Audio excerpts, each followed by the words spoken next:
எல்லாருக்கும் என்னோட மாலை வணக்கம். என்னோட பெயர் மலிகா பர்வீன், மனநல ஆலோசகர், caregiver advocacy group special needs சீரீஸோட மாடரேட்டர். இன்னைக்கு நம்ம வந்து 16th செஷன்ல மீட் பண்றோம். இன்றைய தலைப்பு என்னன்னா, நரம்பியல் வளர்ச்சி கோளாறுகள் மற்றும் அதன் சிகிச்சை அணுகுமுறைகளை புரிந்து கொள்வது. அதாவது நம்ம நியூரோ டெவலப்மெண்டல் டிசார்டர்ஸ் அப்படின்னு சொல்றோம். இந்த டாபிக்கை சூஸ் பண்ணதோட நோக்கம் என்னன்னு பாத்தீங்கன்னா, நரம்பியல் வளர்ச்சி குறைபாடு இருக்கும் பட்சத்துல குழந்தைகள் வளர்ற விதம், அவங்களோட லேர்னிங் அண்ட் பிஹேவியரல் பேட்டர்ன்ஸை பத்தி சரியான விழிப்புணர்வு பெற்றோர்களுக்கு இல்லாததால பல சமயம் குழந்தைகளுக்கு வந்து தேவையான உதவி வந்து தாமதமாகுது. ஸோ இந்த டிஸ்கஷன் மூலமா பெற்றோர்கள் ஆரம்பத்திலேயே எப்படி அந்த சிம்டம்ஸ் அறிகுறிகளை வந்து அடையாளம் காண்றது, மேலும் பெற்றோர்களோட பயம், குழப்பம், அப்புறம் அவங்களோட தவறான நம்பிக்கைகளை வந்து எப்படி ஹேண்டில் பண்றதுன்னு பத்தின ஒரு தெளிவும், ஆதாரபூர்வமான ஆதாரத்தின் அடிப்படையில உள்ள சிகிச்சை முறைகளை குறித்தும் பெற்றோர்கள் அறிந்து கொள்ள முடியும். ஸோ இத பத்தி பேசுறதுக்கு expert doctor Madhavan, child and adolescent psychiatrist, medical director of south western human services நம்ம கூட ஜாயின் பண்ணியிருக்காங்க. அவங்களோட Mrs Kausalya Murali from Maitri, miss Kalusha from Vijay human services, CAG member doctor Janaki Balakrishnan நம்ம கூட இருக்காங்க. So I welcome our expert CAG members and participants for this session. So now I would like to hand over to Kausalya ma'am. இப்போ வந்து Kausalya மேமும் கலுஷா மேமும் expert கிட்ட caregivers ஓட கேள்விகளை கேட்பாங்க. Good evening, doctor. Good evening. The first question, what are the neurodevelopmental disorders and do they come from genetics or the environment? அதாவது தமிழ்ல கேட்கணும்னா நரம்பியல் வளர்ச்சி குறைபாடுகள் என்றால் என்ன? இவை மரபணு காரணங்களாலா அல்லது சுற்றுச்சூழல் காரணங்களாலா ஏற்படுகின்றன? நியூரோ டெவலப்மெண்டல் டிசார்டர்ஸ் நிறைய இருக்கு. அதில் மேஜராக autism, attention deficit disorder, intellectual disability, இந்த மாதிரி பல்வேறு இருக்கு. ஒன்றுத்துக்கும் ஒரு மாதிரி ஏர்லி சயின்ஸ் இருக்கும். இப்போ குறிப்பாக ஆட்டிசம்னு வச்சிங்கன்னு வச்சுக்கோங்க. ஆட்டிசம் பெரும்பாலும் அரௌண்ட் 18 months அந்த டைமில் டிடெக்ட் பண்ணலாம். ஆனால் அதுவும் சிவியர் லெவல்ஸ் தான். மைல்டு லெவல்ஸ் எல்லாம் கொஞ்சம் லேட் ஆகும். அந்த ஆட்டிசம்க்கு ஸ்பெசிஃபிக்காக சிம்டம்ஸ் வந்து delayed development of language and speech. அது கொஞ்சம் தாமதமாகலாம். அது மேஜர் ஒன். அதுலேயும் கொஞ்சம் பசங்களுக்கு லாங்குவேஜ் வந்துடும் ஒரு 1 year 1 year இல்லைன்னா ஒரு 14 monthsக்குலாம். ஆனால் 18 months அப்போது ஸ்லோவாக குறைஞ்சிட்டே போகும். ஆனால் அது டிடெக்ட் பண்ணுறதுக்கு ஒரு 2 years 2.5 years ஆகிடும். ஏன்னா பெரும்பாலும் எல்லாரும் பீடியாட்ரிஷியன் கிட்ட கூட்டிகிட்டு போவாங்க. அவங்க பார்ப்பாங்க, இல்லை நல்லா தான் நடந்துட்டுருக்கே அப்படின்னு. ஏன்னா இந்த டெவலப்மெண்டல் மைல்ஸ்டோன்ஸ் அப்படிங்கிறது வெரி வைட் ரேஞ்ச். ரொம்ப கொஞ்சம் பேருக்கு தலை 3 மாதத்துலேயே நிற்கும். 6 மாதம் மட்டும் நிற்காம கூட பரவாயில்ல. 6 மாதம் அந்த பசங்களுக்கு 6 மாதம் தான் நிற்கும். இந்த மாதிரி ஸ்பீச் கூட கொஞ்சம் பசங்களுக்கு மாமா தாதா அதெல்லாம் ஒரு வருஷத்துலேயே வந்துடும். கொஞ்சம் பசங்களுக்கு 18 months ஆகும். அதனால இந்த டெவலப்மெண்டல் மைல்ஸ்டோன்ஸ் அப்படின்னுவாங்க. இதெல்லாம் அது நார்மல் டெவலப்மெண்ட்டே ஒரு பர்டிகுலர் டைமுக்கு வராது எல்லாருக்கும். அதனால ஏர்லி டிடெக்ஷன் ஆட்டிசம்க்கு கொஞ்சம் ப்ராப்ளமாக இருக்கும். ஒரு தடவை அது மாதிரி ADHD அதுவும் கொஞ்சம் டிலேடாக தான் தெரியும். அன்லஸ் சிவியராக இருந்தால் வழிய அது ஏர்லியாக கண்டுபிடிக்க முடியாது. கொஞ்சம் பேருக்கு ஸ்கூல் ஏஜில் தான் தெரியும், கொஞ்சம் பேருக்கு மிடில் ஸ்கூல் ஏஜில் தான் தெரியும். அது மாதிரி intellectual disability also. Intellectual disability severe இருந்தால் ஏர்லியாகவே தெரிஞ்சிடும். ஏன்னா அவங்களுக்கு நடக்க முடியாது, மோட்டர் மைல்ஸ்டோன்ஸ்லாம் டிலேடு, எல்லாம் நடக்கிறது எல்லாமே தாமதமாகிடும். ஆனால் அது வந்து மைல்டு லெவல் இருக்கும்போது அது ஸ்கூல்லையோ மிடில் ஸ்கூல்லையோ ஹை ஸ்கூல்லையோ தான் தெரியும். அது மாதிரி லேர்னிங் டிசபிலிட்டிஸ் ஒன்று இருக்குது. லேர்னிங் டிசபிலிட்டிஸ் என்னன்னா இந்த படிக்கிறதுக்கு டிஸ்லெக்ஸியா அப்படிமா, படிக்க தெரியாது. ஏன்னா அந்த கூட்டி படிக்க முடியாது அவங்களால. அது வந்து பிரெயினில் வந்து சைனாப்ஸ் அதை ஒன்றும் கனெக்ட் ஆகணும். நம்ம பசங்களுக்கு ஒன்றுன்னா சொல்லி தருவோம். தாத்தா மாமா தாத்தா எல்லாம் ஒன்றுன்னா வேர்டை சொல்லும்போது அது டெவலப்மெண்ட் ஆகும் அது பிரெயினில் ஸ்பான்டேனியஸாக.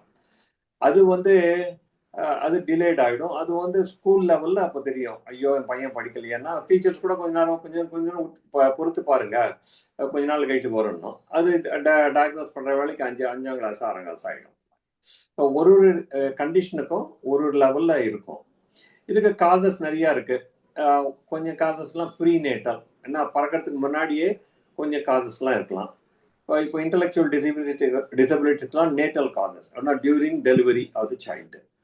கொஞ்சம் பசங்களுக்கு after delivery of the child. பெரும்பாலும் இப்போ ஆட்டிசம்ன்ற இதுக்கெல்லாம் ஜெனட்டிக் நிறையா இருக்குது. அப்புறம் என்வாயன்மெண்டல் கூட நிறையா இருக்குது. அதனால யாராலுமே குதிர்ப்பாக இதுதான் காரணம்னு சொல்ல தெரியல. ஏன்னா நிறைய பேர் ஒரு 20-25 ஜீன்ஸ் ஐசோலேட் பண்ணியிருக்காங்க. எந்த ஜீன் எப்படி வருது யாருக்கும் தெரியாது. இப்போ ஃபார் எக்ஸாம்பிள் எனக்கே அந்த ஜீன் இருக்கலாம், ஆனால் என் பசங்களுக்கு வராமல் இருக்கலாம், என் பேர பசங்களுக்கு வரலாம். அது மாதிரி ஜீன்ஸில் வந்து எக்ஸ்பிரசிவிட்டின்னு அதில் ஜெனட்டிக்ஸில் 1000 காம்பினேஷன்ஸ் வரும். ஸோ நம்மள எல்லாருக்குமே இருக்கலாம் அந்த ஜீன்ஸு. ஆனால் ஜீன்ஸ் வந்து ஒரு 4-5 ஜீன்ஸ் ஒன்றா சேர்ந்து அந்த குழந்தைக்கு வந்தால் அப்போ வரத்துக்கு சான்ஸ் உண்டு. அது மாதிரி ஜீனுக்கு. அது மாதிரி குரோமோசோம் டிஸார்டர்ஸ்ன்னு இருக்குது, அதுலேயும் கொஞ்சம் வரலாம். அப்புறம் நிறைய அமைனோ ஆசிட் டிஸார்டர்ஸ்ன்னு இருக்குது, அதுலெல்லாம் வரும். ஸோ இது இத்தனையும் என்ன ஆகுன்னா பிரெயின் நார்மல் டெவலப்மெண்ட்டில் தடங்கள் வருது. அதனால்தான் அந்த various functions of the mind, functions of the brain develop ஆகிறதுக்கு கொஞ்சம் தாமதம்.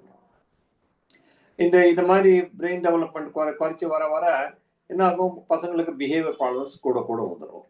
ஸோ கொஞ்சம் ஒரு தடவை இந்த அட்டென்ஷன் டெஃபிசிட் டிஸார்டர் மாதிரி பசங்களுக்கெல்லாம் அந்த பிஹேவியர் பார்த்து தான் தெரியும், ஓ மை காட் இது அட்டென்ஷன் டெஃபிசிட் டிஸார்டர், இதனால அதை சரியாக நம்ம ஹேண்டில் பண்ண தெரியல, அதனால இந்த பையனுக்கு இந்த எத்தனை பிஹேவியர் ப்ராப்ளம் வந்திருக்கு அப்படின்னு பார்ப்பாங்க.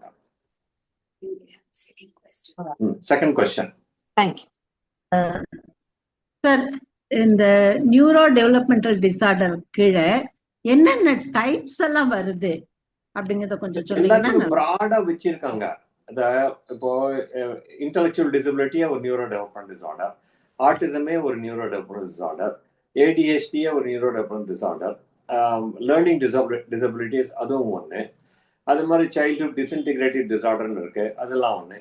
நிறைய கண்டிஷன்ஸ் அத்தனையுமே அதில் போட்டு கிளப் பண்ணிட்டாங்க. ஏன்னா குறிப்பாக இதுதான் நியூரோ டெவலப்மெண்டல் டிஸார்டர்னு சொல்ல தெரியாது. ஏன்னா நம்ம பிறந்தப்போலேருந்தே ஒரு 4 வீக்ஸ்லேருந்தே பிரெயின் டெவலப்மெண்ட் ஸ்டார்ட் ஆகிட்டு இருக்கும்.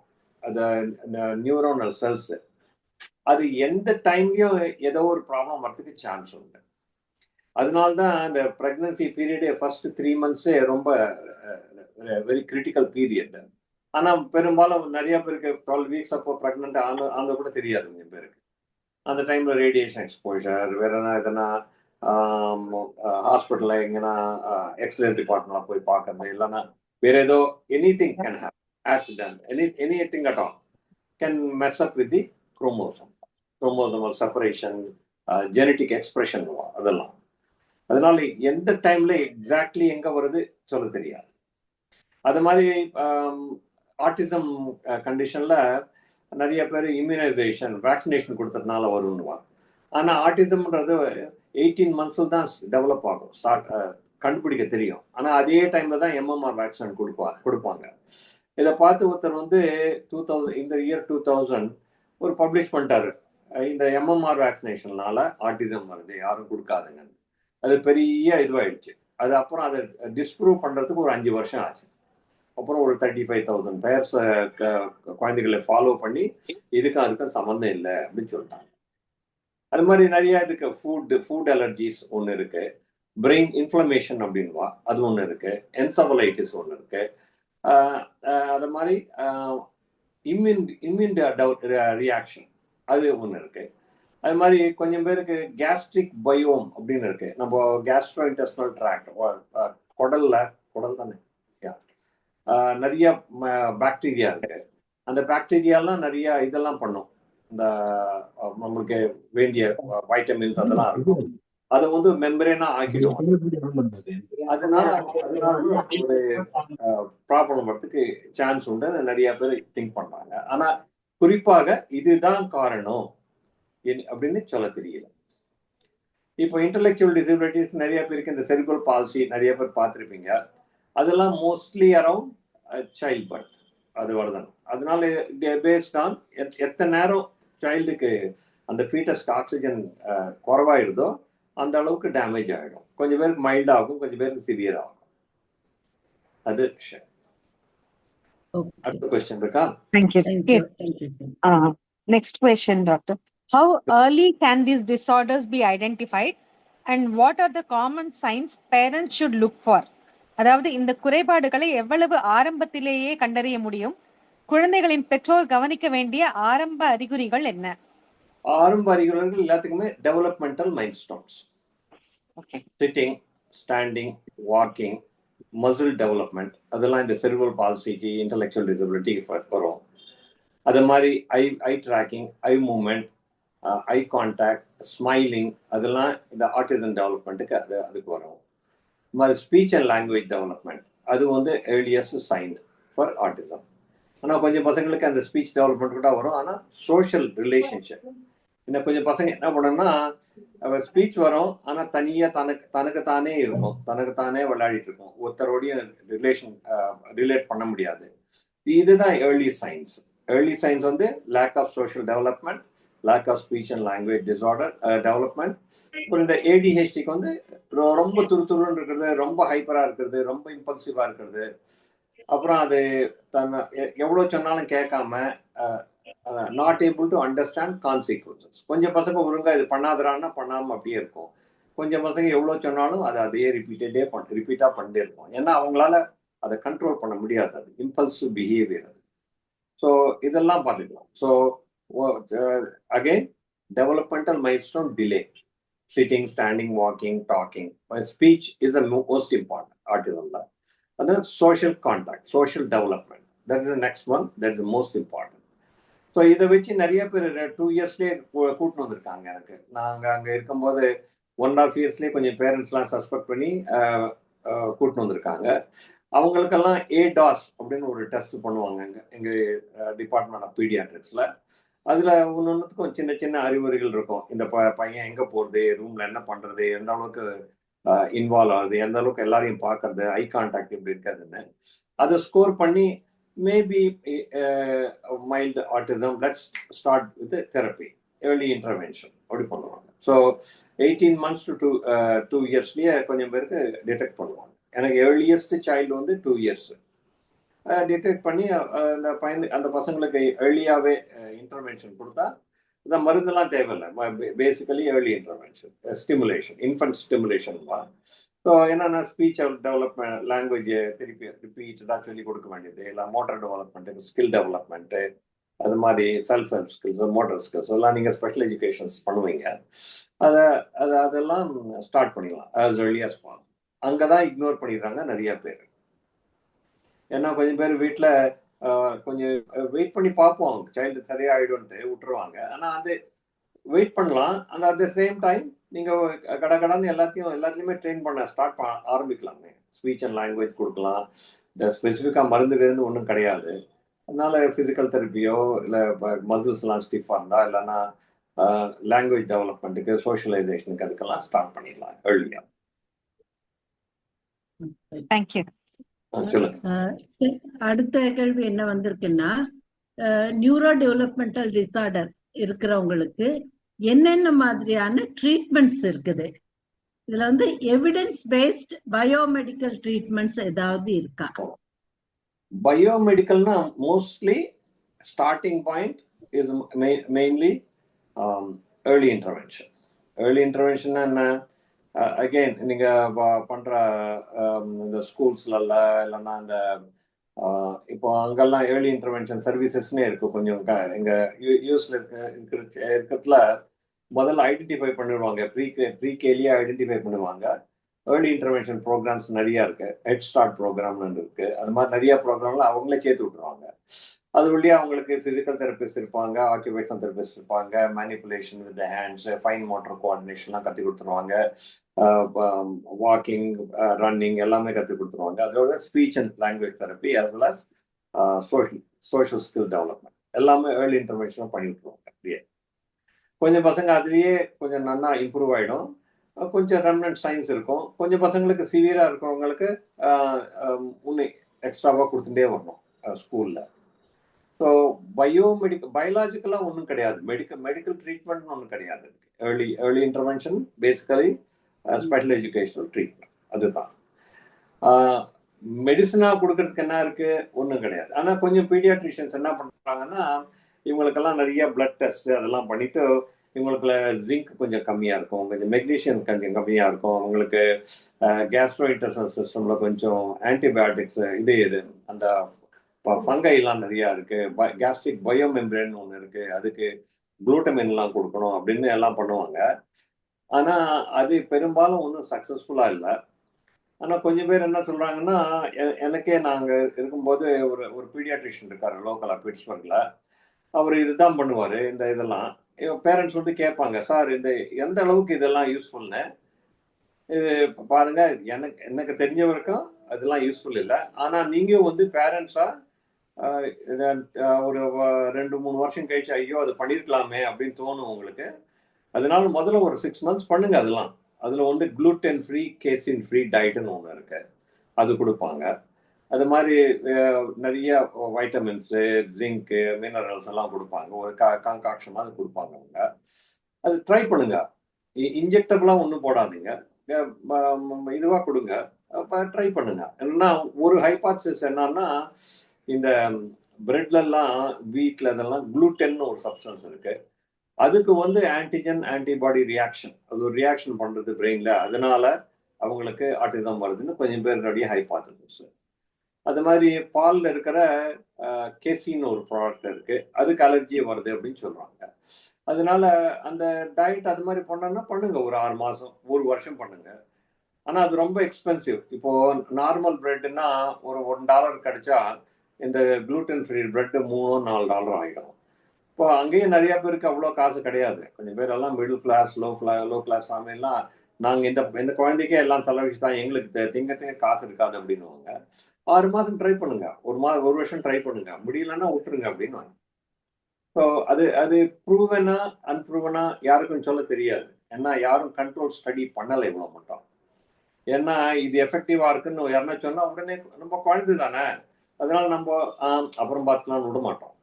நம்ம குழந்தைக்கு வேணும்னு ஆட்டிசம்னு தெரிஞ்ச உடனே அது பண்ணுறதுக்கு ட்ரை பண்ணுவோம். அது மாதிரி ஏடிஹெச்டிக்கும் ரொம்ப ஹைப்பராக இருக்கிற பசங்களை வீட்லேயே வச்சு கொஞ்சம் கண்ட்ரோல் சுச்சுவேஷனில் வச்சு பண்ணலாம். ஆனால் ஒரு சிவியர் லெவலில் இருந்தப்போ மருந்து போடதான் தேவை. இப்போது எனக்கு ஒரு நர்ஸ் இருந்தாங்க என் கிளைண்ட்டு, அவன் பையன், சின்ன பையன், 3 வயசு பையன், ரொம்ப எங்கள் கிளினிக் வந்தால் என் ரூமுக்கு வந்தால் ரூமெல்லாம் அப்படியே துவம்சமாயிடும், அது வார் ஜோன் மாதிரி ஆகிடும். அந்த பையன் ஒரு இடத்துல நிற்காது, கொஞ்சம் பேசுறதுக்குள்ள இந்த டேபிள் மேலே இருக்கிறதெல்லாம் கீழே வந்துடும். ஸோ அந்த மாதிரி கண்டிஷனில் மருந்து கொடுத்து தான் தேவை.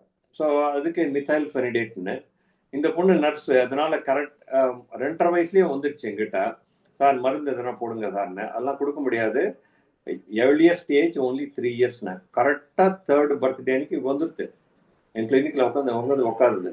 அந்த பையனை அப்படியே பிடிச்சது, சார் இது ஹெல்ப் பண்ணுங்க சார், வீட்டில் ஒன்றும் பண்ண முடியலன்னு. ஏன்னா இந்த பசங்கள்லாம் ஒரு பையன் வந்து எங்கே கிளாக் எங்கே இருந்தாலும் கடன்னு ஏறி தூக்கிடுவான். எங்கள் ரூமுக்கே வந்தது, ஒரு 10 அடி மேலே இருக்குது கிளாக்கு, அது எப்படியோ ஏந்து படக்கம் பிடிக்கிறது கிளாக், அந்த அளவுக்கு ஆக்டிவாக இருப்பாங்க.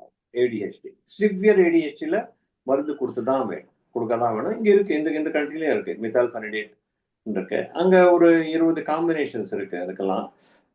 இந்தியாவில் வந்து கன்சல்ட்டான்னு ஒன்று இருக்குது, அப்புறம் ரிட்டாலின்னு ஒன்று இருக்குது. மிச்சதெல்லாம் இங்கே அத்தனையாக இல்லை. ஆனால் கொஞ்சம் மினிமல் கொடுத்துட்டு மிச்சதெல்லாம் பிஹேவியரல் ட்ரீட்மெண்ட் கொடுக்கலாம். ஸோ ஏர்லி பயோமெடிக்கல் ஏடிஹெச்டிக்கு அதுவும் சிவியராக இருக்கிறவங்க தான் இருக்குது. அதே இன்டலெக்சுவல் டிசபிலிட்டிஸுக்கு ஒன்றும் கிடையாது. அது மாதிரி எக்ஸ்ட்ரீம் பிஹேவியர் ப்ராப்ளம்ஸ் கொஞ்சம் பசங்களுக்கு இருக்கு, கொஞ்சம் ஆர்டிஸ்டிக் பசங்களுக்கு, அவங்களுக்கும் கொஞ்சம் மருந்துகள் ஒரு 1 or 2 சாய்ஸஸ் இருக்குது. ரெஸ்பிடோன்னு ஒன்று இருக்குது, அது லோ டோஸும் நான் நிறைய பேருக்கு கொடுத்துருக்கேன், அதெல்லாம் காம் டவுன் ஆகிடுவாங்க அதில். ஆனால் அவங்களுக்கு அதே தான் கொடுக்கணும்னு கிடையாது, அது கொஞ்ச நாள் கொடுத்துட்டு side by side behavioural intervention கொடுத்தா அவங்களுக்கு நல்லா கொஞ்சம் சரியாகும். ஆனால் mostly everything is early intervention, அதுதான் most for everything, for all of them. சொல்லுங்க next question. Thank you. Okay, doctor, thank you. Thank you Uh, sir. Thank you sir. Before the next question போறதுக்கு முன்னாடி நம்ம சிஏஜி பத்தி ஒரு இன்ட்ரடக்ஷன் கொடுத்துடலாம். பார்ட்டிசிபென்ட்ஸ் அண்ட் யூடியூப் வியூவர்ஸ்க்கு தெரியாதவங்களுக்கு CAG பத்தி தெரிஞ்சுக்கலாம். அடுத்தடுத்த செஷன்லயும் நீங்க பார்ட்டிசிபேட் பண்ணலாம். Caregiver advocacy group special need series வந்து சிறப்பு தேவைகள் உள்ள குழந்தைகளோட பேரண்ட்ஸ்க்கு இருக்கிற சந்தேகங்கள், குழப்பங்கள், அவங்களோட கவலைகளை தெளிவுபடுத்துறதுக்காக எல்லா மாதமும் கடைசி செவ்வாய்க்கிழமை 7:20 to 8 மணி வரைக்கும் யூடியூப்ல லைவா நடக்கும். சிஏஜி பேரண்ட்ஸ்க்கு வாட்ஸ்அப் குரூப் இருக்கு. அதுக்கப்புறம் வெப்சைட், அதோட லிங்க், யூடியூப், இன்ஸ்டாகிராமும் லிங்க்ஸ் இருக்கு. ஸோ அதை நாங்கள் சேட்ல போடுறோம். நீங்க இன்ட்ரெஸ்டட் அதுல நீங்க பயன்பெறணும்னு நினைச்சீங்கன்னா அதுல இருக்கிற இன்ஃபர்மேஷன் எல்லாம் படிச்சு பயன்பெறும்படி கேட்டுக்கொள்கிறோம். Thank you. Thank you ma'am. Thank you Mallika. நீங்க கேட்ட நெக்ஸ்ட் அந்த ஏர்லியர் கொஸ்டினோட ஆன்சர்ல இருந்தே ஒரு கொஸ்டின், அதன how effective are medicines for behaviour problems and what side effects can they have in the long term. நடத்தை தொடர்பான பிரச்சனைகளுக்கு மருந்துகள் எவ்வளவு பயனுள்ளதாக இருக்கிறது, நீண்ட காலத்தில் அவை ஏற்படுத்தக்கூடிய பக்க விளைவுகள் என்ன? எல்லா மெடிசனுக்கும் சைடு எஃபெக்ட்ஸ் உண்டு. இப்போ யாருன்னா இந்த மெடிசனுக்கு சைடு எஃபெக்ட் இல்லைன்னு சொன்னால் அது நம்பவே கூடாது. இது போட்டுக்குமா சரியாக போயிடும் அப்படின்னு சொல்லுவாங்க கொஞ்சம் டாக்டர்ஸ். அது மாதிரி இப்படி இல்லை. ஒரு மெடிசனுக்கும் சைடு எஃபெக்ட் உண்டு. இப்போ இதே மித்தல்ஃபெனிடேட், ரிட்டாலின் அப்படின்னு சொல்லுவாங்க. அதுக்கு சைடு எஃபெக்ட் உண்டு. அது என்ன ஆகும், அது கொடுத்த உடனே ஒரு 1/2 மணி நேரத்தில் வேலை பண்ணும். ஒரு இம்மிடியட் ஆக்டிங்கன்னா 4 hours இருக்கும். லாங் ஆக்டிங்கன்னா 9 hours இருக்கும். அதுக்கப்புறம் என்ன ஆகும், இதுக்கப்புறம் அதனுடைய சைடு எஃபெக்ட்ஸ் என்ன, பசி குறைஞ்சிடும், லாஸ் ஆஃப் அப்படைட். கொஞ்சம் பசங்களுக்கு சரியாக தூக்கம் வராது. கொஞ்சம் பசங்களுக்கு இன்னும் என்னென்னா ரீபவுண்ட் அப்படின்னு வரும். என்னென்னா மருந்து இருக்கிற அளவுக்கு நல்லா கண்ட்ரோல்டாக இருக்கும். மருந்து பிளட்ல குறைஞ்ச உடனே திருப்பி ரொம்ப ஹைப்பர் ஆகிடும். அது ஆத்துக்கு சான்ஸ் உண்டு. ஆனால் அதுக்கு தான் டாக்டர்கிட்ட ரெகுலராக போய் பார்த்து எவ்ரி வீக் போய் பார்த்து அதை மேனேஜ் பண்ணும். அது மாதிரி இந்த ரெஸ்பிரிடோன், அரிபிப்ரசோல் அப்படின்னு கொஞ்சம் மெடிசன்ஸ் இருக்குது பிஹேவியர் ப்ராப்ளம்ஸ்க்கு. அதுக்கெல்லாம் சைடு எஃபெக்ட்ஸ் உண்டு. அதுக்கு மசில்ஸ் கொஞ்சம் ஸ்டிஃப் ஆகிறதுக்கு சான்ஸ் உண்டு. அதெல்லாம் செக் பண்ணணும். கொஞ்சம் பசங்களுக்கு பாடியே கொஞ்சம் ஸ்டிஃப் ஆகும். கொஞ்சம் பசங்களுக்கு அது அப்பப்போ தான் ஆகும், எப்பயுமே ஆகாது. அது மாதிரி கொஞ்சம் பசங்களுக்கு கொஞ்சம் ட்ரௌசி ஆகிடும். இந்த பிஹேவியர் ப்ராப்ளம்ஸ் கொஞ்சம் பேர் அரிபிப்ரசோல்னு ஒரு மருந்து கொடுப்பாங்க. அதில் கொஞ்சம் ட்ரௌசி ஆகிறதுக்கு சான்ஸ் உண்டு. அது மாதிரி கொஞ்சம் பசங்களுக்கு இந்த செரட்டோனின் அப்படின்ற மருந்து கொடுப்பாங்க. ஏன்னா நிறைய ஆட்டிசம் பசங்களுக்கு ஆங்ஸைட்டி ஜாஸ்தியாக இருக்கும். அதை குறைக்கிறதுக்காக செரட்டோனின் நான் நிறைய பேருக்கு கொடுத்துருக்கேன். இன்னொரு கிளாஸ் வந்து சிட்டாலோப்ரான் ஒன்று, அது நிறைய பேருக்கு நான் கொடுத்துருக்கேன். நல்லா குறையும் அது. ஆனால் ரொம்ப நாள் அது லோ டோஸில் கொடுக்கணும், ஹை டோஸ்லாம் கொடுக்கக்கூடாது. லோ டோஸில் கொடுத்துட்டு கொஞ்சம் பேரண்ட்ஸ் வந்து கேட்பாங்க எப்போ ஒரு 3 months 6 months அதெல்லாம் கட் பண்ணிடலாம். அது எல்லாம் என்ன, இப்போ குழந்தை பிறந்தப்பிலேருந்து 18 years மட்டும் பிரெயின் டெவலப் ஆகிட்டே இருக்குது. பிரெயின் தான் என்ன, அங்கே ஒரு நியூரான் ஒரு செல் இருக்கும். நியூரான்லேருந்து ஒரு பெரிய வால் மாதிரி ஒன்று வரும், அது ஆக்சான்னு சொல்லுவாங்க. அதுலேருந்து நிறைய ஃபைபர்ஸாக வரும். அது பேர் தான் டென்ட்ரைட்ஸ்னு பேர். ஒரு நியூரானு இன்னொரு நியூரானு கனெக்ட் ஆகும், அதுக்கு பேர் தான் சைனாப்ஸ்ன்னு சொல்லுவாங்க. அந்த சைனாப்டிக் டெவலப்மெண்ட்டு ஆக ஆக ஆக நம்மளுக்கு நம்ம மேலே கண்ட்ரோல் வந்துட்டே இருக்கும். இப்போ இந்த ஏடிஹெச்டி பசங்கள் என்ன ஆகுதுன்னா, திடீர்னு ஆஃபீஸுக்கு வராங்க, இந்த ஆஃபீஸ் மேலே ஒரு பென்னு பார்க்குறாங்க, டபக்குன்னு பிடிச்சிடும். அதுங்களுக்கு அந்த யோசனை பண்ணுற அந்த சக்தி இன்னும் டெவலப் ஆகலை. ஆனால் கொஞ்சம் டைம் ஆக ஆக 4, 5, 6 yearsல ஸ்லோவாக வரும். ஆனால் அதையும் ட்ரெயின் பண்ணணும். திஸ் இஸ் நாட் யுவர்ஸ், இது ஒன்று கிடையாது, நீ தொடக்கூடாது, தொடரணும்னா எதனா பர்மிஷன் கேட்கணும், அது மாதிரி. ஸோ மருந்துனாலேயே சரியாகாது, அதுக்கு அப்ராப்ரியேட் ட்ரீட்மெண்ட். இப்போது காக்னேட்டிவ் பிஹேவியர் ட்ரீட்மெண்ட்னுவாங்க. இப்போது இன்டெலிஜென்ஸ் நார்மலாக இருந்து கொஞ்சம் ஏடிஹெச்டி இருந்தால் அவளுக்கு காக்னேட்டிவ் பிஹேவியர் தெரப்பி கொடுக்கலாம். நிறைய ஒரு எக்ஸாம்பிள் கொடுக்கணும். வாரம் போய் தெரப்பிஸ்ட்கிட்ட உட்காந்து 1 மணி நேரம் நிறைய பேரண்ட்ஸ் கிட்ட கேட்கணும், இந்த வாரம்லாம் என்ன பண்ணாங்கன்னு. அதை அந்த பையன்கிட்ட அப்படியே கேட்கணும். இப்போ அதெல்லாம் வந்து 7, 8 years அதுக்கப்புறம் அப்போ கேட்டால் ஒன்றுத்துக்கும் பதில் சொல்லணும். கொஞ்சம் பசங்களுக்கு இன்ட்ரெஸ்ட் இருக்காது, கடுக்காமல் போயிடும். அது கொஞ்சம் ஸ்லோவாக தான் மோட்டிவேஷனும் வரும் இருக்கலாம். கொஞ்சம் ஆனால் அது 18 இயர்ஸ்க்கு நல்லா பிரெயின் டெவலப்மெண்ட் வந்தப்போ பெரும்பாலும் மருந்து தேவைப்படாது. ஆனால் கொஞ்சம் பசங்களுக்கு 30-40 இயர்ஸ் கூட தேவைப்படும். எனக்கு ஒரு 4-5 ட்வின்ஸ் இருக்காங்க. ட்வின்ஸ் எல்லாம் ஆட்டிசமு. அது அவன் அம்மா வந்து சொல்லும், சார் இது தூக்கமே வரல, அது ரொம்ப அடிக்குது, இதெல்லாம் பண்ணுது, இது வேணும்னா கொடுப்பாங்க. ஆனால் கொஞ்சம் பேர் கொஞ்சம் பசங்க வந்து ரிப்பீட்டடாக ஒன்று பண்ணிகிட்டே இருக்கும். அதை வந்து நம்ம பெரும்பாலும் எல்லாரும் நான் கொஞ்சம் படித்தவங்க எல்லாரும் ஓசிடின்னு சொல்லிடுவாங்க. ஆக்சுவலாக ஓசிடின்னா அப்சசிவ் கம்பல்சிவ் டிசார்டர். அது அவங்க பண்ணலைன்னா அவங்க சஃபர் ஆவாங்க. ஆனால் இந்த ஆட்டிசம் பசங்களுக்கு அதே தான் சூதிங்காக இருக்கும். பண்ணிகிட்டே இருந்தா இதை ராக்கிங் மூமெண்ட் இருக்கும், இல்லைன்னா ஏதோ ஒரு கையில் ஏதோ ஒன்று வச்சுன்னு பண்ணிகிட்டே இருப்பாங்க. அதனால அவங்களுக்கு ரிப்பீட்டடாக அது ஓசிடியான்னு நிறைய பேர் சொல்ல மாட்டாங்க. இப்போ கரண்ட் கான்செப்ட் பற்றி it is a soothing behaviour. அதுக்கு ரீப்ளேஸ்மெண்ட் பிஹேவியர்லாம் கொடுக்கலாம். அது மாதிரி ஒரு அவங்களுக்கு நிறைய ஏரியாஸில் இன்ட்ரெஸ்ட் இல்லை. இன்ட்ரெஸ்ட் டெவலப் பண்ணால் இந்த சம் ஆஃப் தீஸ் பிஹேவியர்ஸ் எல்லாம் குறையறதுக்கு சான்ஸ் உண்டு. So answer to the question, மெடிசின்ஸ்க்கெல்லாம் எல்லா மெடிசனுக்கும் சைடு எஃபெக்ட்ஸ் உண்டு. சைடு எஃபெக்ட்ஸும் கேர்ஃபுல்லாக மானிட்டர் பண்ணணும். ரொம்ப நாள் கொடுக்கணும்னு தேவையில்லை. ஸ்டிமுலண்ட் மெடிக்கேஷன்லாம் கொஞ்சம் பேர் ஸ்டிமுலண்ட்ஸ்லாம் இந்த ரேடாலின் மித்தால்ஃபெனைடேட்லாம் 16-17 இயர்ஸும் கொஞ்சம் பேர் கட் பண்ணிடுவாங்க. எனக்கு நிறைய பேர் அடல்ட் வித் ADHD இருக்காங்க. அவங்கெல்லாம் 30-40 இயர்ஸ் கூட போட்டுக்கிறாங்க. நான் ஆட்டிசம் பசங்களுக்கு அவ்வளோ அத்தனவங்களுக்கு ஒரு 10-20% 20% பீப்புள் மருந்து லைஃப் லாங் போட்டுக்கிறாங்க. எல்லாருமே போட்டுக்கணும் தேவையில்லை. ஆனால் கொஞ்சம் பேருக்கு மருந்து கொடுத்தாதான் வீட்டில் வச்சுக்க முடியும், இல்லைன்னா வச்சுக்க முடியாது. தேங்க்யூ. சார், அடுத்த கேள்வி என்னன்னா, ஒரே குழந்தைக்கு ஒண்ணுக்கும் மேல மோர் தென் ஒன் நியூரோ டெவலப்மெண்டல் டிசார்டர் இருக்கலாம். இப்போ எனக்கு கொஞ்சம் பசங்களுக்கு ஆட்டிசம் இருக்கு, அவங்களுக்கு அதோட கூட ADHDயும் இருக்கு, ADHDயோட கூட இன்டெலெக்சுவல் டெவலப்மெண்ட்டும் இருக்கு. மூணும் இருக்கலாம். ஒரு குழந்தைக்கு இன்டெலெக்சுவல் டிசபிலிட்டி அண்ட் ADHD ரெண்டும் இருக்கலாம். அது மாதிரி காம்பினேஷன்ஸ் இருக்க சான்ஸ் உண்டு. அதுவும் ஏன்னா அந்த பிரெயின் அந்த ஏரியால சரியா டெவலப் ஆகல. இப்போ ஆட்டிசம் இருக்கு. ஆட்டிசம்ல மேஜர் ப்ராப்ளம் என்னன்னா பிரெயின் எக்ஸசிவ் க்ரோத் இருக்கும். பிறக்கும் போதே நிறைய எக்ஸசிவ் பிரெயின் இருக்கும். ஆனா நம்ம எல்லாருக்குமே ஃபர்ஸ்ட் 2 to 3 இயர்ஸ்ல அந்த பிரெயின் செல்ஸ் ப்ரூன் ஆகும். சரியா அது கரெக்டாக ஒரு இடத்துல என்னென்ன கரெக்ஷன்ஸ் இருக்குமோ அதெல்லாம் டெவலப் ஆகும். அதுக்கு பேர் தான் அப்பாப்டோசிஸ் அப்படின்வா. அது அப்பாப்டோசிஸ்னா ப்ரோக்ராம்டு செல் டெத். நம்மளுக்கு தேவை ஒன்லி அபவுட் 1 million பிரெயின் செல்ஸ்ன்னு வச்சுக்கோங்க.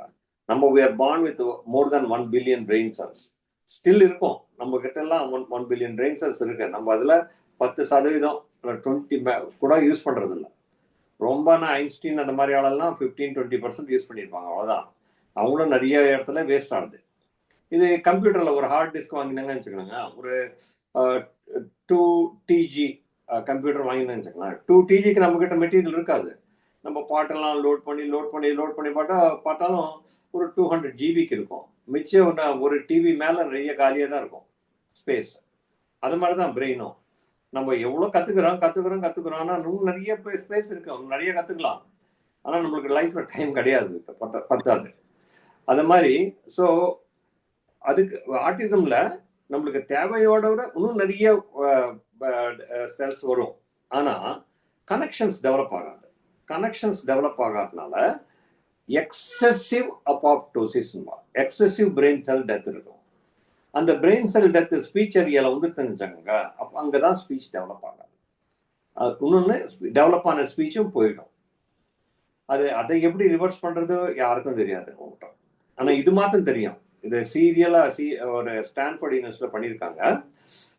பிறந்த 1 இயர்லேருந்து சீரியஸாக MRI எடுத்து எவ்ரி 3 months எடுத்து அந்த பிரெயின் கார்டெக்ஸ் எப்படி இருக்குன்னு பார்த்தாங்க. இந்த ஆட்டிசம் பசங்களில் இனிஷியலாக பிரெயின் கார்டெக்ஸ் ரொம்ப திக்காக இருக்கும். ஆனா அது போக போக போக நார்மல் கண்ணா தின் ஆயிடும் பிரெயின் கார்டெக்ஸ். ஏன்னா அது எக்ஸசிவ் பிரெயின் செல் டெத் இருக்கும்.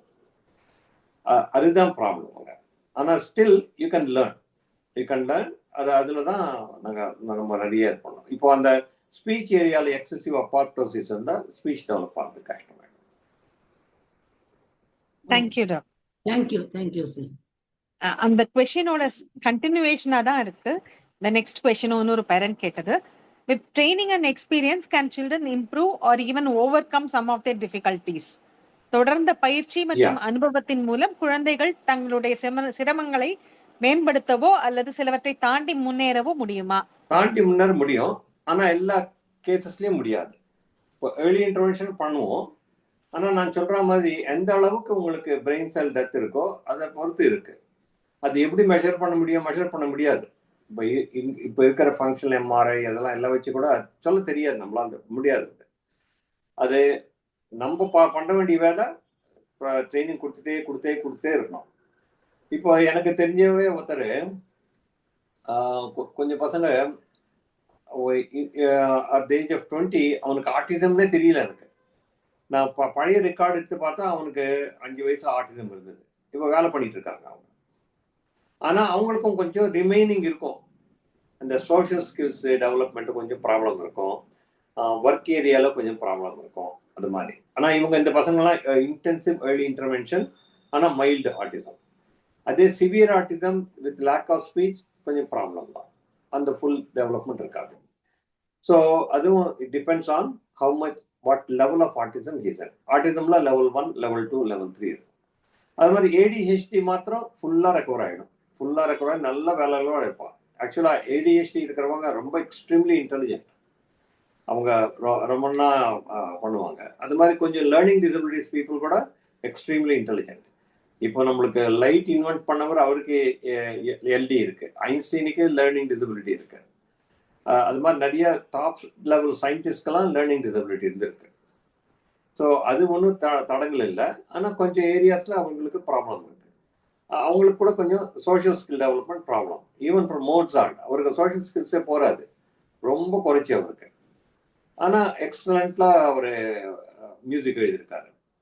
அது மாதிரி கொஞ்சம் ஏரியாஸில் நல்லா டெவலப் ஆகிறதுக்கு சான்ஸ் உண்டு. ஆனால் யார் எப்படின்னு தெரியாது. இப்போது மைக்கேல் பியரின்னு ஒருத்தர் இருந்தார். அவர் ஒரு புக்கை ஒரு சைடு இந்த கண்ணால, இந்த சைடு புக்கு இந்த கண்ணால படிப்பார், ரிவர்ஸ் வச்சு படிப்பார், சைட்லேருந்து படிப்பார். அவர் எப்பவுமே லைப்ரரிக்கே போய் எல்லா டிக்ஷனரியே அப்படியே மெமரைஸ் பண்ணிட்டார். ஆனால் அவருக்கு சோஷியல் ஸ்கில்ஸே கிடையாது. நான் அவரை பார்த்தேன், அவர் 2002 பார்த்தேன் நான். அங்கே பிட்ஸ்பர்க் வந்திருந்தார். இப்போ இறந்துட்டார் அவர். அப்போ அவருக்கு 50 வயசு. அவர் இந்த அப்பா என்ன பண்ணார்னா அவரை வச்சு காசு சம்பாதிச்சிட்டார். அவர் ஒரு இடத்துலையும் டெமான்ஸ்ட்ரேட் பண்ணி அவர் உன் பேர் என்ன கேட்பாரு, எப்போ பிறந்தேன்னு கேட்பாரு. 17th August 1950 அப்படின்னு சொன்னா, இந்த வருஷம் 17th August என்ன கிழமை, அடுத்து 10 years கழிச்சு 17th August என்ன கிழமை, அதெல்லாம் டக்குன்னு உடனே சொல்லிடுவோம். அது மாதிரி கேலண்டர் மெமரி இருக்கும் அவங்களுக்கு. அது மாதிரி கிரிட் இருக்கும் பிரெயின்ல. ஸோ அதை பண்ணிடுவாங்க. அது கொஞ்சம் பேருக்கு எக்ஸ்ட்ரீம் டேலண்ட்ஸ் உண்டு. அது மாதிரி மியூசிக்கல் டேலண்ட்ஸ் உண்டு கொஞ்சம் பேருக்கு. எப்படி வருது தெரியாது, எக்ஸ்ப்ளோர் பண்ணி தான் பார்க்கணும். இப்போ எனக்கு தெரிஞ்சு நம்ம இந்தியன் பையன் ஒரு பையன் அனிருத்துன்னு ஒரு பையன் அழகாக கீபோர்டு வாசிக்கணும். ஆனால் அது எங்கே சாப்பாடு இருந்தால் படக்குன்னு எடுத்துக்கணும். அந்த சோஷியல் ஸ்கில்ஸே பார்த்தாது. அப்படியே நம்ம அங்கே எதாவது டேபிள் மேலே சாப்பாடு இருந்தால் நம்மளை அப்படி தள்ளிட்டு அதை எடுத்து சாப்பிடுவோம். ஆனால் அது கீபோர்ட் மாத்திரம் அழகாக வாசிக்கும், ரொம்ப நல்லா வாசிக்கும். So some of the skills நல்லா வரும். அதை பாவம் அந்த அம்மா, அவங்க அம்மா ரொம்ப ஆக்டிவ், ரொம்ப நல்லா கண்ட்ரோல் பண்ணி வச்சுட்டு இருக்கு.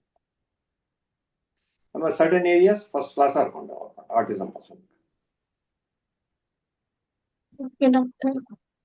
பேரண்ட்ஸ்க்கு ஏதாச்சும் கேள்வி இருக்கா? கடைசியா ஒரு கேள்வி இருக்குங்கம்மா. நியூரோ டெவலப்மெண்டல் குறைபாடு உள்ள குழந்தைகளுக்கு ஓசிடி, ஹாலுசினேஷன் போன்ற மனநல பிரச்சனைகள் உருவாகுமா? இருக்கும். ஆனா அவளுக்கு இது ஹாலுசினேஷன் தான் தெரியாது. நம்மளா நினைச்சுக்கிறோம். இப்போ எங்களுக்கு கொஞ்சம் பேஷண்ட்ஸ் வராங்க, அம்மா வந்து டாக் ஹி இஸ் ஹாலுசினேட்டட் அப்படின்னுவாங்க. ஹாலுசினேஷன் என்ன? Perception in the absence of stimulus. அது கிளியர் சின்ன டெஃபினிஷன். அதுக்கு பர்செப்ஷன் நம்மளுக்கு காது கேட்குது, ஆனால் ஸ்டிமுலஸ் இல்லாமல் காதில் வாய்ஸஸ் கேட்குது, அது ஹாலுசினேஷன். ஆனால் உனக்கு எப்படி தெரியும் உனக்கு ஹாலுசினேஷன் இருக்குன்னு? இது இவளா இமேஜின் பண்ணியிருக்கிறது. கொஞ்சம் பசங்க தானாக பேசிக்கோங்க. தானாக பேசிக்கிறதுல நிறைய ரீசன்ஸ் இருக்கும். தானாக பேசிக்கிறதுக்கு பிரெயினில் எதனா இமேஜின் பண்ணிருக்கோம், அதை ஆக்டிவாக பேசிட்டு இருக்கோம். ஓ ஹீ இஸ் ஹாலுசினேட்டிங் அப்படின்னா. ஸோ நிறைய பேருக்கு அப்படி கொடுத்தா அந்த குழந்தையோட பேசினப்போ என்னடா பேசினா இப்போன்னா சொல்லும் அது, நான் இது பேசினேன் அப்படின்னு. So that is not hallucination. Making out hallucination in autism extremely difficult. அது மாதிரி இதுக்கு முன்னாடி சொன்ன மாதிரி ஓசிடி, அது ஒரு வேலை அப்படியே பண்ணிட்டு இருக்கோம். அது ஓசிடி தான் சொல்ல தெரியாது நமக்கு. ஓசிடி டிபிக்கலா என்னன்னா அப்சசிவ் தாட். ஒரு தாட் ரிப்பீட்டடா வந்துட்டே இருக்கும். அந்த தாட்டை கட் பண்றதுக்கு கம்பல்சிவா ஒரு ஆக்ஷன் பண்ணுவாங்க. And because of that they suffer. இப்போ இது எல்லாத்தையும் மூணுக்கும் ப்ரூவ் பண்ணணும். You have to prove that he has a obsessive thought. Number 2, you have to prove that he is compulsively doing something to get rid of the thought because he is suffering from it. ஆனால் கொஞ்சம் பசங்களை ரிப்பீட்டடாக ஏதோ பண்ணிட்டு இருக்கோம். நம்ம கலோக்கியெல்லாம் சொல்லிடுவோம் he has some OCDன்னு. அது ஆனால் ஓசிடி இருக்காது. அது எக்ஸ்ட்ரீம்லி டிஃபிகல்ட். ஆனால் அதுக்கும் பேரண்ட்ஸ் சொல்கிறாங்க கொஞ்சம் டேப்லெட்ஸ் கொடுப்போம், இது மருந்து கொடுப்போம், டிஸ்ட்ராக்டிங் ஆக்டிவிட்டீஸ்லாம் கொடுப்போம். ஆனால் டயக்னோசிஸ் டிப்பிக்கலாக பண்ணணும்னா it's very difficult. Psychotic issues இருக்கும். இப்போது கொஞ்சம் பேர் ஏடிஹெச்டி இருக்கவங்களுக்கு வாய்ஸஸ் கேட்கும், அவங்களே வந்து சொல்லுவாங்க. அவங்களுக்கு ஆன்டி சைக்காட்டிக் மெடிகேஷன்ஸ் கொடுக்கும். அதில் தான் இப்போது அபிலிஃபைன் ஒன்று இருக்குது, ரெஸ்பிடான் ஒன்று இருக்குது, ஜியோடான் ஒன்று இருக்குது, நிறைய மெடிசன்ஸ் இருக்குது. அதுக்கு நிறைய இங்கேயே இருக்குது நிறைய. இப்போ சைக்காட்ரிஸ்ட் போனப்போ நிறைய பேர் கொடுப்பாங்க. ஆனால் அன்ஃபார்ச்சுனேட்டாக இந்த கண்ட்ரியில் என்ன ஆகுதுன்னா அது ரொம்ப ஃபாஸ்ட்டாக கொடுத்துருவாங்க. ஏன்னா இந்த பாப்புலேஷன் அவ்வளோ இருக்குது. நான் டீட்டெயிலாக எக்ஸாமின் பண்ணுறதுக்கு கொஞ்சம் சான்ஸ் இல்லை. இப்போ எங்கள் வீட்டுக்கு ஒரு நான் இங்கே வரும்போதெல்லாம், இந்தியாவுக்கு வரும்போதெல்லாம் ஒரு 4-5 பேர் வருவாங்க அங்கங்கேருந்து. ஒரு பொண்ணு ஆக்சுவலாக ரொம்ப ஹைப்பராக இருந்துச்சு. அது ஆனால் அப்பவே டவுட் எனக்கு, இது ஹைப்பர் இல்லை, இது வேற ஏதாவது விஷயம்னு. ஆனால் அவங்க நிம்ஹான்ஸில் பெங்களூரில் கொண்டு போய் சேர்த்தப்போ அப்புறம் தெரிஞ்சது பைபோலார் டிஸார்டர். அவங்க டெய்லி அப்சர்வ் பண்ணி அப்புறம் ட்ரீட் பண்ணதுக்கு பர்ஃபெக்ட் ஆகிடுச்சு அந்த பொண்ணு. ஆனால் அந்த பொண்ணுக்கு ப்ராப்ளம் இருந்திருக்கு, அட்டென்ஷன் ப்ராப்ளம் இருந்திருக்கு, அப்புறம் ஹைப்பர் ஆக்டிவ் ப்ராப்ளம் இருந்திருக்கு, ஓடி போயிடும், அதெல்லாம் பண்ணிட்டு இருந்தது அந்த பொண்ணு. இப்போ சரியாயிடுச்சு அந்த பொண்ணு. கரெக்டாக அப்ராப்ரியேட் மெடிகேஷன்ஸ், மூட் ஸ்டெபிலைசர்ஸ் கொடுக்கணுங்களா. ஸோ இதுக்கு நிறைய மெடிசன்ஸ் இருக்கு, ஆனால் அப்ராப்ரியேட்டாக யூஸ் பண்ணோம். என்ன ஆகுதுன்னா பெரும்பாலும் நிறைய பேர் ஃபாலோ அப் பண்ணுறது நிறுத்திடுறாங்க. அதுதான் ப்ராப்ளம். ஒரு நாள் சரியாயிடுச்சு வச்சுக்கலாம் அப்படின்னு பார்த்துருவாங்க. ஆனால் அதை கண்டினியூ பண்ணணும். ஏன்னா நம்மளுக்கே இது இப்போ இருக்கிறது எல்லாமே, நான் எம்டி படிக்கும்போது ஒரு 4 மருந்து தான் இருந்தது. நான் 79 to 83 எம்டி டிபிஎம் பண்ணேன். அப்போ ரொம்ப மெடிசின்ஸே ஒன்றும் கிடையாது. 1990லேருந்து இவ்வளோ மட்டும் நிறைய மெடிசன்ஸ் டெவலப் ஆயிருக்கு. So medicines are there. அப்போ நான் எம்டி படிக்கும்போது ஆட்டிசமே கிடையாது.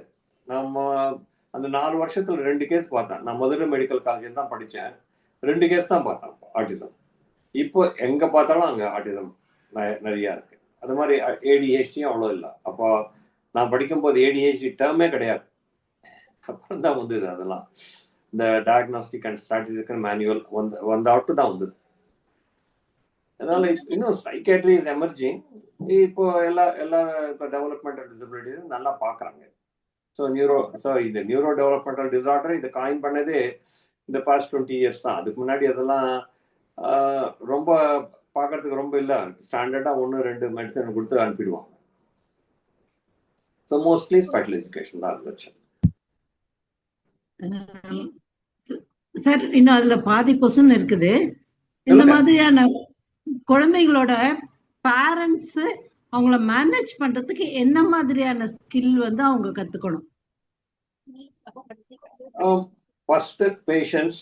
நம்பர் 2 அப்சர்வ் பண்ணணும் என்னென்ன பிஹேவியர்ஸ்ன்னு. அது வந்து இவங்க சைக்காட்ரிஸ்ட்கிட்டயோ இல்லைன்னா ஸ்பெஷல் எஜுகேஷன் டீச்சர்கிட்டயோ சொல்லணும், இது பண்ணுறான்னு. தென் அப்ராப்ரியேட் பிஹேவியர் மாடிஃபிகேஷன் டெக்னிக்ஸ் கற்றுக்கணும். அதான் நீங்கள் தான் அதுதான் நீங்கள் பண்ணுறீங்க. இப்போ behaviour specialist and special education teachers பண்ணுறது அதுதாங்க. So ABC antecedent behaviour consequence அதை பார்த்து நீங்கள் பிஹேவியர்ஸ் தான் மாடிஃபை பண்ணணும். இப்போது ஏடிஹெச்டி சைல்டு ரூமில் இருக்குது, ஹோம்ஒர்க் பண்ணணும். ரூமில் இருக்கிற எல்லா சாமானும் எடுத்துகிட்டு டேபிள் மேலே அந்த அசைன்மெண்ட் மாத்திரம் கொடுத்து வச்சு டிஸ்ட்ராக்ஷன் ஒன்றும் இல்லாமல் பண்ணால் கடை பண்ணிடும். அதுகளுக்கு அந்த டிவி நடுவில் உட்காந்து வச்சிருந்தோம்னா செல்ஃபோன்லாம் பக்கத்தில் இருந்தாங்கன்னா அதெல்லாம் என்வாயன்மெண்டல் மேனிப்புலேஷன், அது பேரண்ட்ஸ் ஈஸியாக பண்ணிடலாம். ஆனால் அதுக்கு இதெல்லாம் லேபர் இன்டென்சிவ். எனக்கே அங்கே நான் சொல்லும்போது அங்கே பேரண்ட்ஸ் என்ன சொல்லுவாங்கன்னா, well I can give so much of time to the child, I have my life to live. நான் பார்க்கணும் நம்ம செல்ஃபோனை, நான் பார்க்கணும் நம்ம டிவின்னா, well you have to sacrifice அப்படின்னு சொல்லுவாங்க. ஸோ நிறைய பேர் அது அவங்க பர்சனல் இது கூட பார்த்துக்கணும்னு பார்ப்பாங்க. ஆனால் இது லேபர் இன்டென்சிவ் அப்படின்னும், இது எக்ஸ்ட்ரீம் எஃபர்ட்ஸ் போடணும். இப்போ ஒரு சைல்டு எக்ஸ்ட்ரீம் வீட்டில் பண்ணோன்னா கண்ட்ரோல்டு என்வாயன்மெண்ட்டில் இருக்கணும், அதை ஃபுல்லாக கண்காணிக்கணும். எல்லாரும் ஃபாதர் மதர் பிரதர் எல்லாருமே should be on the same page. அது எதனா ஒன்று பண்ணி கத்தினா பிரயோஜனம் கிடையாது, அது உடனே பனிஷ்மெண்ட் கொடுத்து பிரயோஜனம் இல்லை. அது ஏன் அப்படி பண்ணுறதுன்னு பார்த்துக்கணும். அதுதான் ஃபங்க்ஷனல் பிஹேவியர் அனாலிசிஸ்ன்னு சொல்லுவாங்க. ஏன் இப்படி பண்ணுறது, எதனால் பண்ணுறது, அது எப்படி குறைக்க முடியும் அப்படின்னு அதுதான் நீங்கள் பண்ணணும் செஷன்ஸில். அதுக்கு வந்து பேரண்ட்ஸ் வந்து பிஹேவியர் அப்சர்வ் பண்ணி சொல்லணும் உங்களுக்கு. Thank you doctor. ஏதாவது கேள்விகள் இருக்கா? வேகம்னு ஒருத்தவங்க ஹேண்ட் ரைஸ் பண்ணிருந்தீங்க. Yes ma'am. சொல்லுங்க. என் பையனுக்கு ஆட்டிசம், 5 years ஓல்டு. எவ்வளவு வயசுமா? 5 years ஓல்டு. ஒரு 2-3 months பிஃபோர் வந்து ரொம்ப ஹைப்பர் ஆகி ஸ்பெஷல் ஸ்கூல்ல இப்போ போட்டிருக்கேன். டீச்சர்ஸ்லாம் அடிக்க ஆரம்பிச்சிட்டான், ரொம்ப கோவம் வருது. அப்புறம் ஹாஸ்பிட்டல் போன ரெஸ்பிரேட்டர் அந்த டேப்லெட் கொடுத்தாங்க, அத போட்டா ட்ரௌசியா இருக்கான். ஒரு கால் மாத்திரம் சார் சொல்லுங்க கேட்டு இருக்கேன். அது போட்டா கால் மாத்திரை தான் போட்டேன், அது ஒரு 2-3 days வந்து கேக்குது. அது அப்படியே ட்ரௌசியா இருக்கான், அப்படியே அவன் பாட்டுக்கு தேவையில்லாம சிரிக்கிறான். அந்த டைம் கோவம் வரல, அன்வான்ட் ஸ்மைலா இருக்கு. அப்புறம் டேப்லெட் இப்ப எல்லாம் என்ன பயன்படுத்துறாங்கன்னா, நீ டேப்லெட் போட்டனா அது போட்டுட்டே இருக்கிற மாதிரி இருக்கும், போடாம விட்டுட்டா ஹைப்பர் இன்னும் டபுளா தெரியும் அப்படின்ற மாதிரி சொல்றாங்க. இப்ப விட்டுட்டேன், இப்ப திருப்பி லைட்டா கோவம் வருது அவனுக்கு. அதனால ஃபோக்கஸ் அட்டென்ஷன்லாம் வராம இருக்கா அப்படின்னு எனக்கு ஒரு டவுட் இருக்கு. ஃபோக்கஸ் அட்டென்ஷன் இன்னும் வரல அவனுக்கு, ஐக்கியூவும் கம்மியா தான் இருக்கு. இப்ப கார்ட்ஸ் எல்லாமே மேட்ச், இப்ப ஒரு 4 கார்ட்ஸ் 12 கார்ட்ஸ் கூட மேட்ச் பண்றான். இப்ப ஆப்பிள் நார்மலா யூஸ் பண்றான் அந்த ஃபிளாஷ் கார்ட்ஸ். ஆனா அது ஆப்பிள் எடுத்து குடுறா அப்படின்னு சொன்னா அவனுக்கு வந்து தெரியல, மேட்சிங் மட்டும்தான் வந்திருக்கு. அந்த ஹைப்பர்னால அவன் ஃபோக்கஸ் பண்ண மாட்டேங்கிறானா அப்படின்ற டவுட்டும் இருக்கு. டேப்லெட் கண்டினியூவா எடுக்கலாமா அப்படின்ற ஒரு பயம் இருந்துட்டே இருக்கு. இப்போ 5 வயசு இல்லையா? எத்தனை நாளா போட்டுட்டு டேப்லெட்? லாஸ்ட் மந்த் போட்டேன் சார். அது இந்த கால் டேப்லெட்டே ஒரு 3 daysக்கு கேக்குது, ட்ரௌசியாவே இருக்கான். அப்படியே அமைதியா போடுறீங்க? என்னங்க சார்? கால் மில்லிகிராமா? ஆமா சார். ஒரு டேப்லெட் அது காலாக்கி போட சொன்னாங்க, சைடு எஃபெக்ட்லாம் கிடையாதுன்னு சொல்லி சைக்காட்ரிஸ்ட் சொன்னாங்க. சைடு எஃபெக்ட்ஸ் உண்டு, எல்லா மெடிசனும் சைடு எஃபெக்ட் உண்டு. இப்போ நீங்க சொல்ற மாதிரி ஆயிடும் இல்லையா? என்னங்க சார்? டோசேஜ் கொஞ்சம் கம்மி பண்ணி டெய்லி போடணும். அது சிறப்பா கிடைக்குமே, சிறப்பா கிடைச்சா அது கொஞ்சம் நல்லா டைல்யூட் பண்ணி கொஞ்சம் கொஞ்சமா கொடுக்கலாமே. பையனுக்கு 15 kg சார். இந்த ரெஸ்பிரான் கொடுத்தா கொஞ்சம் வெயிட் கூட ஜாஸ்தி ஆயிடும். ஓகே. பசி ஜாஸ்தி ஆயிடும். இது ரெஸ்பிரான் தவிர இன்னொன்னு இருக்கு, அரிபிப்ரிசோல்னு ஒண்ணு இருக்கு, அது போட்டுக்கலாம். எந்த சைக்காட்ரிஸ்ட் பேர் என்னமா? அவங்க நாங்க விழுப்புரத்துல இருக்கோம். மெடிக்கல் காலேஜ் இங்க ஒண்ணு இருக்கு, ஜிஹெச்ல தான் காமிச்சேன். எங்கம்மா? கவர்மெண்ட் ஹாஸ்பிட்டல்ல தான் சார் காமிச்சேன். ஓகே, பரவாயில்ல. அவங்க That's நேம் fine. அவங்க சைக்காட்ரிஸ்ட் தானே? சைக்காட்ரி ரெசிடென்சி பண்றாங்க. ஸ்டூடெண்டா இருக்காங்க? ஸ்டூடெண்ட் இல்ல டாக்டர் தான் சார். டாக்டர் தான். இப்போ டாக்டர் வந்து சைக்காட்ரி ஸ்டூடெண்டா இருப்பாங்க கொஞ்சம் பேர், எம்டி பண்றவங்க இருப்பாங்க. ஓகே. எல்லாருமே இப்போ அவங்க நான் எப்படி எம்டி ஆல்ரெடி டாக்டர், அதுக்கப்புறம் தான் எம்டி பண்ணோம். Okay sir. அவங்க அப்படி சொல்லிதான் கொடுத்தாங்க. இப்போ அந்த டேப்லெட் போட்டு அந்த ஹைப்பர் கண்ட்ரோல் ஆகி ஃபோக்கஸ் அட்டென்ஷன் அப்படின்ற ஒரு டவுட் இருக்கு சார். இப்போ நீங்க சொல்ற உங்க குழந்தைக்கு இப்போ ஒன்னும் அந்த ஆங்கர் வரும் கொஞ்சம் பசங்களுக்கு, அதனால அடிச்சு போடுவானா போடுவான். ஏன்னா அவனுக்கு தெரியாது ஏன் இத மாதிரி நீ என்ன கண்ட்ரோல் பண்றன்னு போட்டு அடிச்சு போடுவான். அவன் எதோ பண்ணணும், நீங்க பண்றதுக்கு அடிக்கிறீங்க, போட்டு அடிக்கிறான்.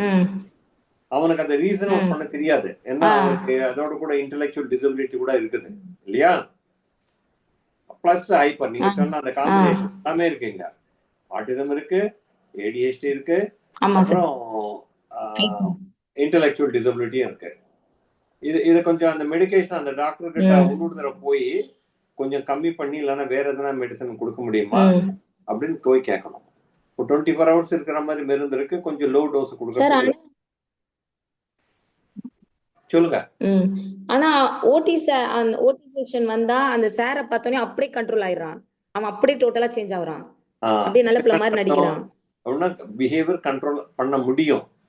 ஆனா அவர் என்ன பண்றாரு, நீங்க பண்றதுக்கும் அவர் பண்றதுக்கும் என்ன வித்தியாசம், அது போய் பார்க்கணும் நீங்க.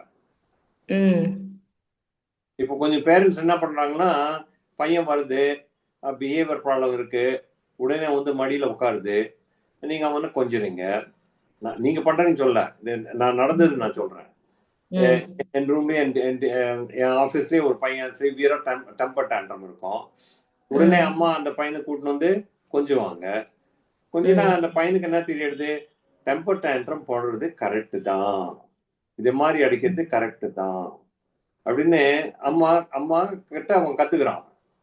அம்மா சொல்லாமையே அது இன்டைரக்டா கத்துக்கிறான். நான் அம்மா கிட்ட என்ன வேணா பண்ணலாம், ஸ்டில் அம்மா என்ன மடியில வச்சுப்பாங்க. ஏன்னா 5 வயசு குழந்தை, நீங்களும் அடிக்க முடியாது, ஒன்றும் பண்ண முடியாது. ஆனா குழந்தைக்கு நீங்களும் அன்பாட பாத்துக்கணும் இல்லையா? ஆனா அங்கதான் கண்ட்ரோல் பண்ணணும். அது எந்த இடத்துல நீங்க அன்பா இருக்கலாம், எங்க இடத்துல நீங்க கண்ட்ரோல் பண்ண முடியும், அது உங்களோட இருக்கிற சைக்காலஜிஸ்ட் தான் பார்த்து சொல்ல முடியும். இப்போ அந்த ஓடி சார் கிட்ட போனா அப்படியே அடங்கிறான் இல்லையா? ஓடி சார் என்ன பண்றாருன்னு நீங்க போய் பார்க்கணும். இவர்கிட்ட என்ன இருக்கு, எங்கிட்ட இல்லாத இவர்கிட்ட என்ன இருக்கு. அவர் ஸ்ட்ரிக்டா இருக்காரு சார். நானும் அந்த ஸ்ட்ரிக்ட ஹேண்டில் பண்றேன். ஆனா அம்மான்ற உரிமையை என்கிட்ட இருந்து எடுத்துக்கிறாங்க. அது கரெக்டா சொல்லிங்க. நீங்க அம்மான்னு உரிமை எடுத்துக்கிறீங்கன்னா நீங்க அம்மா பாசமா தான் இருப்பாங்க எப்பவுமே இல்லையா? அங்கதான். இப்போ அப்பாவோட எப்படி இருக்காரு? அப்பா ஃபாரின்ல இருக்காரு சார். அம்மா மட்டும் தான் டீலிங்ல இருக்கு. அப்படியா? மிச்ச பேரு பக்கத்துல வேற யாரும் இல்லையா? பக்கத்துல அவங்க பாட்டி வீட்டு இருக்காங்க. அங்க போனா செம ஆட்டமா இருக்கு. ஆட்டம் போடுறாரா? ஆமா, அங்க போனா ஒரே ஆட்டமா இருக்கு. இப்போ அப்பா ஃபாரின்ல எப்படி இருக்காரு அவரு? அப்பாவோட படிப்புன்னு உட்கார்ந்தா எனக்கு இது வேணாம், பிடிக்கல அப்படின்ற மைண்ட் செட்ல இருக்கான். இப்போ நீங்க படிப்பு இம்பார்ட்டன்ட் இல்ல. இப்போ 5 வயசுல இந்த பிஹேவியர்ஸ் தான் இம்பார்ட்டன்ட், மோஸ்ட் இம்பார்ட்டன்ட். நெக்ஸ்ட் வெச்சிங்க படிப்புக்கு. Doctor, as we are about to end the session, பேரண்ட்ஸ்க்கு இதுக்கு மேல questions இருந்ததுன்னா ப்ளீஸ் ரைட் அன் இமெயில். உங்களுக்கு இமெயில் இல்லைன்னா வாட்ஸ்அப் எங்க நம்பருக்கு காண்டாக்ட் பண்ணுங்க. ஸோ நாங்க உங்களோட கொஷின்ஸை சார் வந்து அக்செப்ட் பண்ணிக்கிட்டாருன்னா நெக்ஸ்ட் செஷனுமே ஐ திங்க் நிறைய கொஷின்ஸ் வரும்னு நினைக்கிறேன். ஸோ இருந்ததுன்னா சார் அவைலபிளா இருந்தாருன்னா நம்ம நெக்ஸ்ட் மந்த்துமே இதே செஷனை கண்டினியூ பண்ணலாம். நெக்ஸ்ட் மந்த் நான் மலேசியாவில் இருப்பேன். ஆனா அங்கேருந்து நான் ஜூம் பண்ணி நான் பேசுறேன். Okay doctor. Thank you. பேரண்ட்ஸோட கொஸ்டின்ஸை நாங்க கொலாபரேட் பண்ணிட்டு உங்களுக்கு காண்டாக்ட் பண்றோம். Thank you doctor. Thank you participants for joining. Thank you CAG members. Thank you Janaki ma'am for coordinating. Thank you all. I hope it was useful. It was very useful, sir. Yes. Session was very useful. Take Yeah. care. Thank you. Thank you, Thank you, sir. doctor.